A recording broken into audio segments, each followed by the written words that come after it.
Salam sejahtera Malaysia, denyut nadi suara rakyat bergema di channel ini. Jangan lupa tekan butang subscribe, like dan share. Malaysia kita punya, cintai Malaysiaku, kita jaga kita.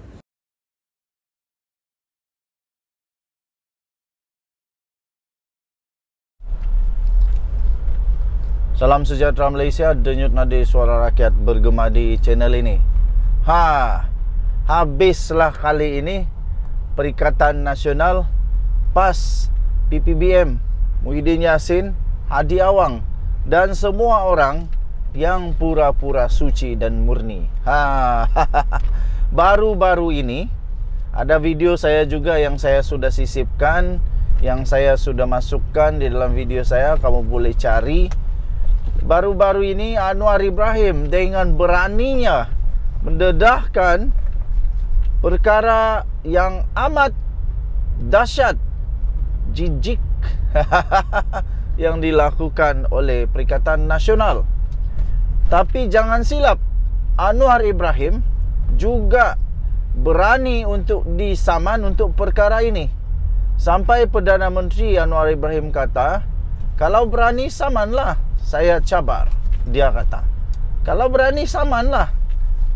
Sebab Anwar Ibrahim memberitahu semua orang yang hadir pada satu ceramah. Beliau berkata, Perikatan Nasional buat kempen dengan guna duit judi. Kali ini Anwar Ibrahim tak berselindung-selindung lagi. Anwar Ibrahim kali ini terus terang kata bahawa itu duit judi, duit daripada hasil judi, duit daripada syarikat judi, dana daripada judi. Itu Anwar Ibrahim, Perdana Menteri, yang kata. Sampai seloni, sampai sekarang, bila Anwar Ibrahim kata tentang perkara itu, sampai sekarang, kecuali saya tak tahu, tapi sampai sekarang, seperti sejauh yang saya tahu, sampai sekarang belum ada lagi. Kali ini belum ada lagi sama ada tuntutan maaf ataupun belum ada lagi penafian, belum ada lagi yang mau saman Anwar seperti mana Muhyiddin buat dulu. Seperti mana Muhyiddin buat dulu, dia nak saman lah, itulah. Tapi kali ini setelah berpuluh-puluh jam video itu diupload, video itu sudah dikeluarkan, belum ada lagi orang yang berani tampil untuk menafikan atau saman. Adakah dengan perbuatan itu maknanya mereka bersetuju bahawa Anwar Ibrahim kata perkara yang betul?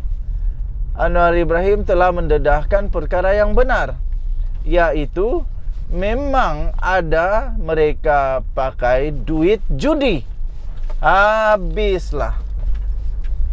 Kerana itu saya nak tanya, duit judi itu haram ke halal? Kalaulah duit judi itu diguna untuk kempen, lepas tu orang pula makan duit yang diguna untuk kempen, orang makan duit halal kah, duit haram? Bagaimana dengan orang yang memberi? Bagaimana dengan orang yang memberi? Adakah mereka berdosa memberi duit haram, dimakan pula oleh orang menjadi haram? Bagaimana itu nanti pula? Sila terangkan, jelaskan.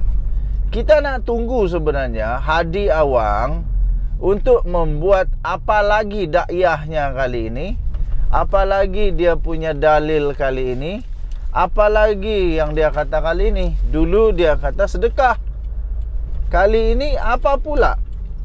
Apa pula yang dikata kali ini oleh Tok Guru Hadi Awang? Apa pula alasannya yang sampai membolehkan kalaulah memang ada dana judi haram, dana judi yang disebut oleh Datuk Seri Anwar Ibrahim, kalau ada, apalagi alasan Tok Guru Hadi Awang untuk kali ini pula? Saya fikir Hadi Awang perlu tampil membuat pencerahan, penafian, ataupun mengaku sajalah. Lebih baik mengaku kalau ada. Kalau tiada, menafilah. Tapi kalau ada, nanti lebih dinafikan, lebih teruk jadinya. Sudahlah berdosa pakai duit judi. Lepas itu apa lagi? Berdosa lagi membohong, mempertahankan lagi pula pembohongan lagi teruk. Kesian betul lah. Jadi tuan-tuan dan puan-puan yang dihormati sekalian, kita tunggulah apa selepas ini. Hadi Awang punya alasan, Tuan Ibrahim Tuan Man punya alasan. Yang paling kesian kalau betul ada dana judi itu seperti yang didakwa oleh Anwar Ibrahim itu. Kalau betul ada, yang kesian kalau hanya diketahui dana itu dana daripada judi, hanya diketahui oleh orang-orang besar di dalam PAS. Kalau mereka sembunyi-sembunyikan fakta, kalau mereka tak beritahu kebenaran kepada orang-orang bawahan. Orang-orang bawahan pula tak tahu. Orang-orang bawahan yakin sangat bahawa pemimpin-pemimpin bersih dan suci, murni, kudus, tak ada cacat celah. Tapi rupa-rupanya apa yang mereka makan, apa yang mereka beri kepada orang, apa yang mereka beli kopi kah, beli roti kah untuk untuk tempat persinggahan berkempen tu. Bila makan roti daripada duit haram, itu kesian lah.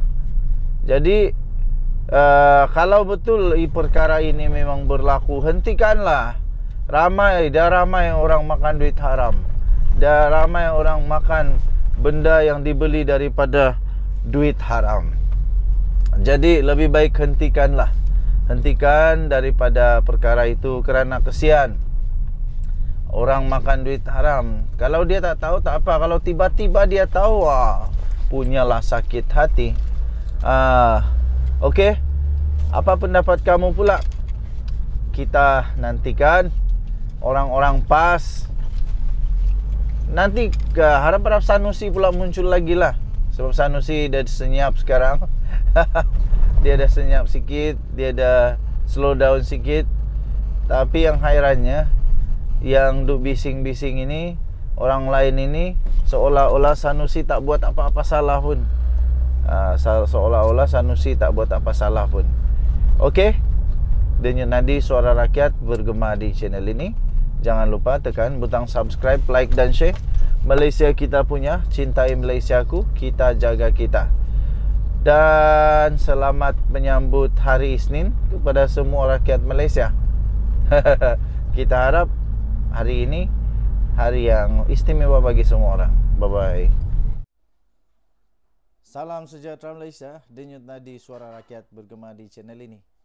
Tuan-tuan dan puan-puan yang dihormati sekalian, Wan Saiful Wanjan, seorang manusia yang sudah jadi kluster mahkamah, sudah pun didakwa di mahkamah dan kalah lagi di mahkamah.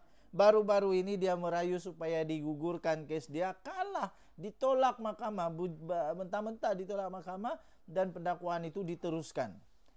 Cuba-cuba dia nak jadi hero, cuba-cuba dia nak tunjuk hebat, tapi sayang sekali Wan Saiful kena sekolah. Wan Saiful kena sekolah dengan agak teruk dan juga agak best. Kerana itu tuan-tuan dan puan-puan, kasih share video ini supaya ramai orang nampak bahawa kalau nak jadi hero, kena pakai otak. Kalau nak jadi cuba-cuba nak tunjuk hebat, kena pakai otak. Bukan sembarang cakap, bukan sembarang arah. Sebab dengan arahan, dengan cakapan yang tak masuk akal, akhirnya sendiri kedapatan tak pakai akai. Dan tak ada akai, dan pendek akai. Hak tu lah. Sebelum cakap, nak kena fikir dulu. Wan Saiful, tiba-tiba dia muncul, dia suruh untuk menteri Menteri Komunikasi dan Multimedia dan Digital untuk letak jawatan. Dia tiba-tiba suruh letak jawatan hanya kerana satu konsep kontroversi kumpulan The 1975. Malangnya dia tak pakai pikiak dia tak pakai akai dia bahawa benda tu di luar kawalan daripada menteri ni. Kalau menteri tahu awal-awal, memang of course lah manusia di dunia ini semua akan halang. Awat, Wan Saiful, hang tahu kah bila nak jadi kejadian tak elok, bila nak jadi, kalau hang tahu maknanya hang ni malaikat ataupun hang ni Tuhan. Tahu. Jadi Wan Saiful kena sekolah.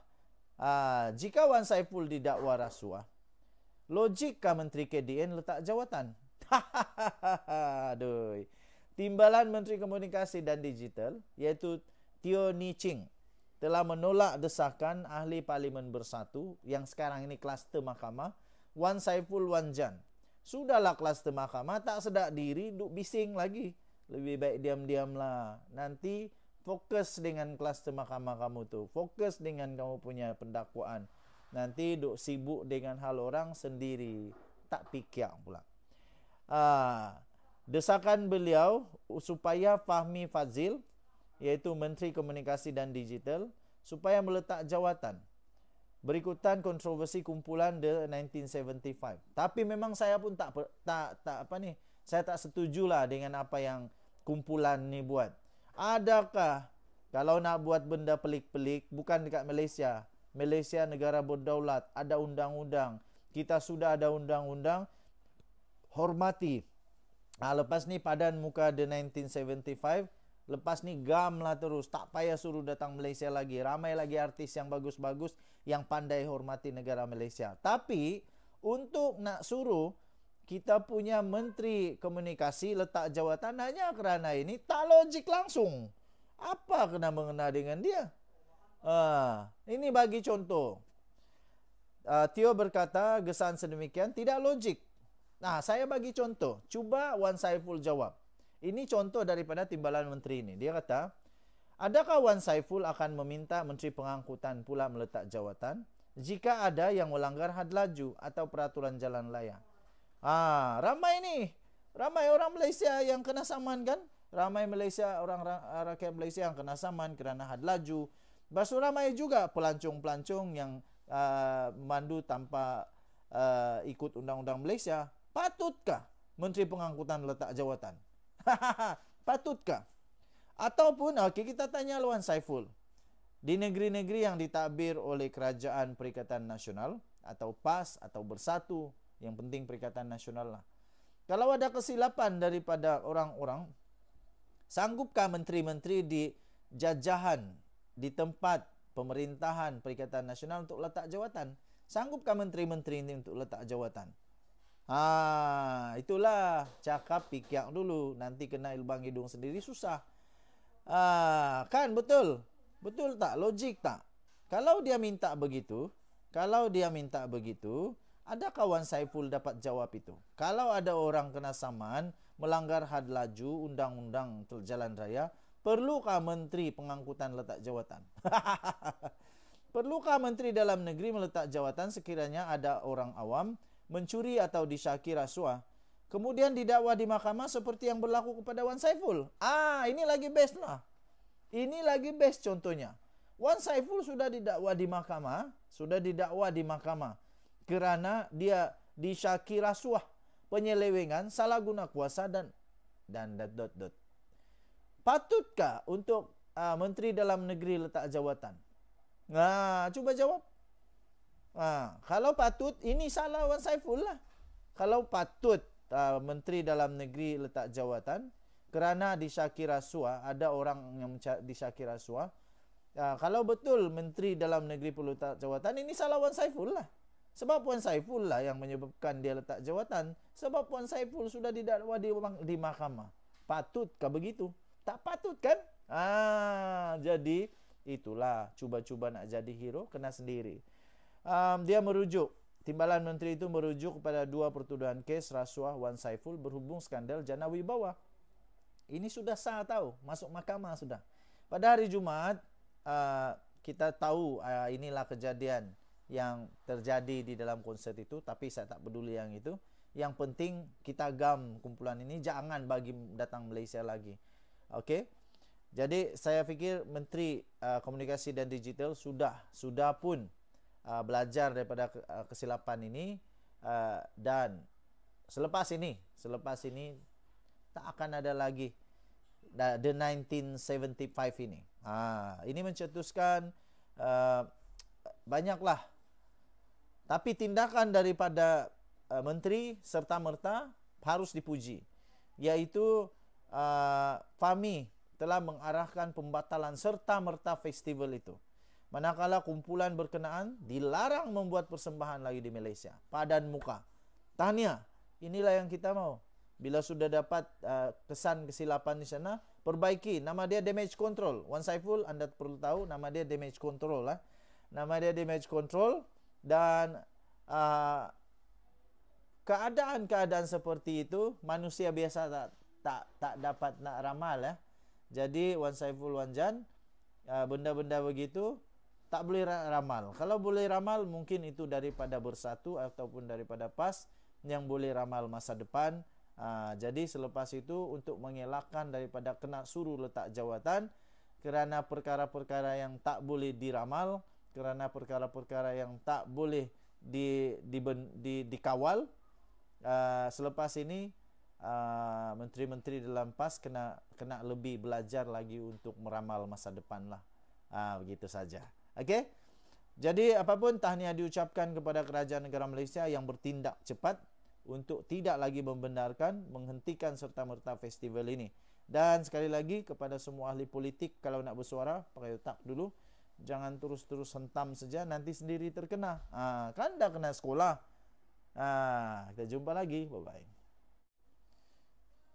Salam sejahtera Malaysia, denyut nadi suara rakyat bergema di channel ini. Tuan-tuan dan puan-puan yang dihormati sekalian, nampaknya Tun Mahathir semakin terdesak pada usia dia yang semakin menemui Tuhan yang Esa. Mahathir semakin mengada-ngada, semakin tiba-tiba menjadi-jadi.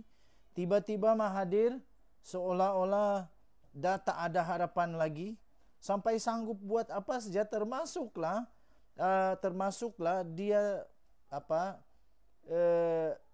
tak rasa malu lagi lah. Tak rasa malu lagi sampai Mahathir sanggup untuk membelakangkan prinsipnya. Dulu dilaung-laungkannya itu ini. Sekarang dah apa jadi? Terpaksa jilat ludah sendiri, terpaksa ludah ke langit kena muka sendiri, terpaksa muntah kat lantai jilat sendiri. Inilah yang terjadi kepada atuk Tun Mahathir yang sekarang sudah dah jadi tua betul-betul, 98 tahun sekarang, dah terlalu tua. Mahathir terdesak naik ke pentas PAS. Tak ada lagi jalan lain, tak ada lagi pilihan lain. Semua orang dah tak nak dengan tak Mahathir. Semua orang dah reject Mahathir. Semua orang dah tak terima Mahathir. Dia pergi sini tak kena terima, dia pergi sana tak kena terima, pergi sana tak kena layan, pergi belakang, depan, belakang, atas, semua dia tak kena layan. Last satu saja parti yang boleh layan dia, ialah Perikatan Nasional. Dan satu-satunya yang bagi dia peluang untuk berucap, PAS. Sekarang ini tiba-tiba berkongsi pentas dengan Mahathir yang dulunya digelar Maha Firaun. Yang dulunya digelar sebagai manusia yang kejam, zalim dan sebagainya.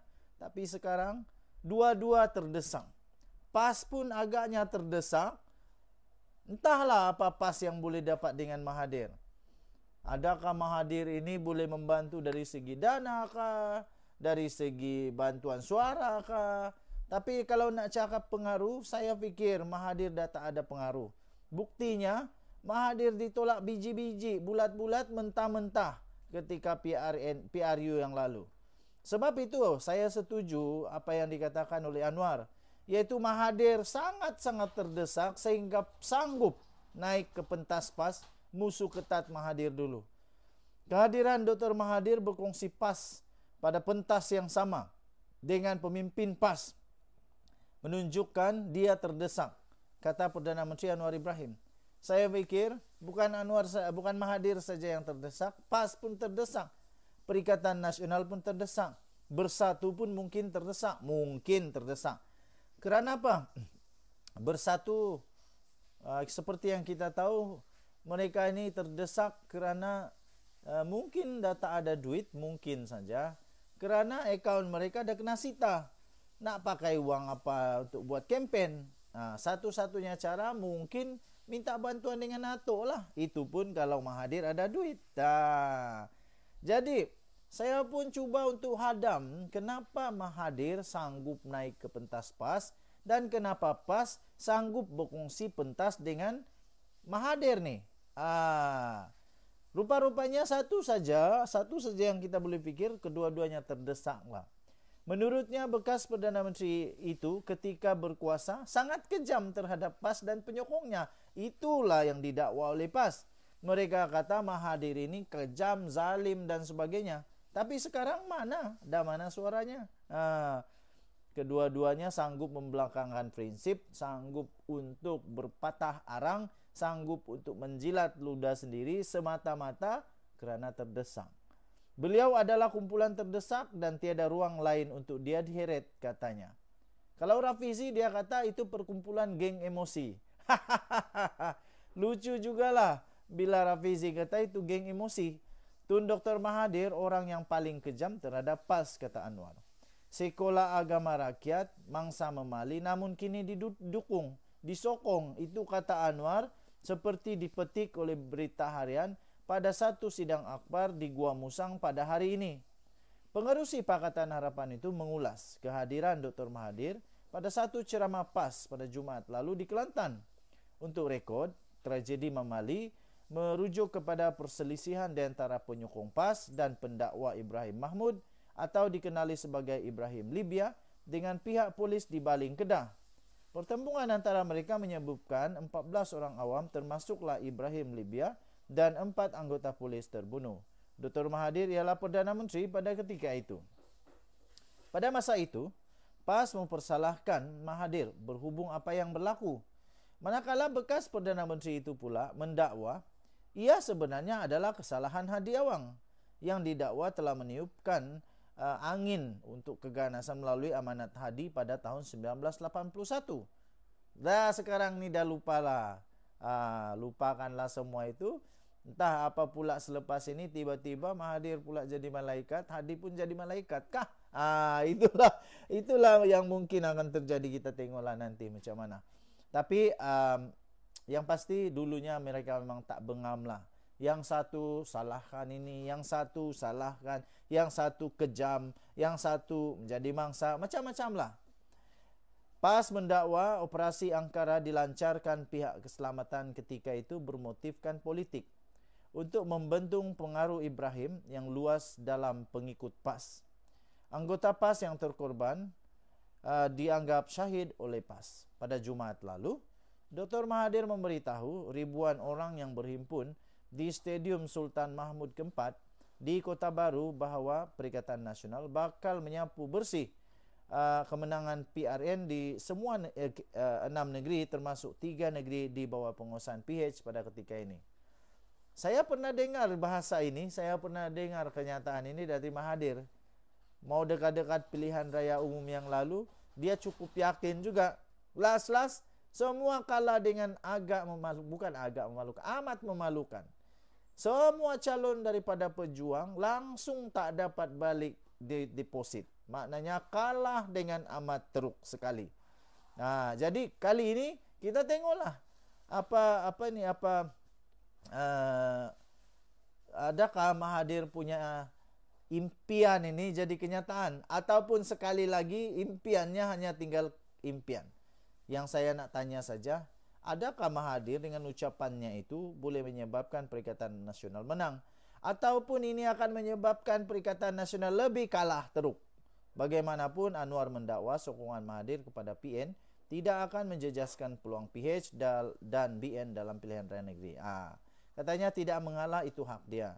Namun ia tidak menjejaskan sokongan kepada kami, katanya lagi. Sementara itu, naib Presiden PAS pula, iaitu Muhammad Amar Abdullah, gambar yang tu ada gambar dia, membayangkan parti itu sudah memaafkan kesilapan lampau Dr. Mahathir. Baguslah, saling memaafkan. Itu sangat-sangat bagus dan terpuji.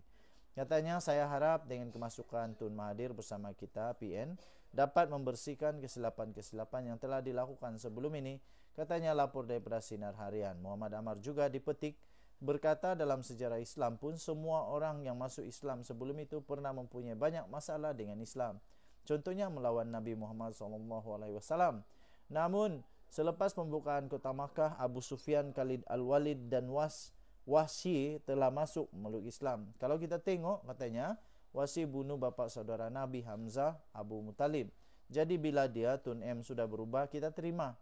Sejarah tu nak buat macam mana? Jelasnya lagi. Jangan saja selepas ini sejarah tinggal kenangan ataupun sejarah mungkin berulang. Denyut Nadi Suara Rakyat bergema di channel ini. Jangan lupa tekan butang subscribe, like dan share. Malaysia kita punya, cintai Malaysia aku, kita jaga kita. Kita jumpa lagi. Bye bye.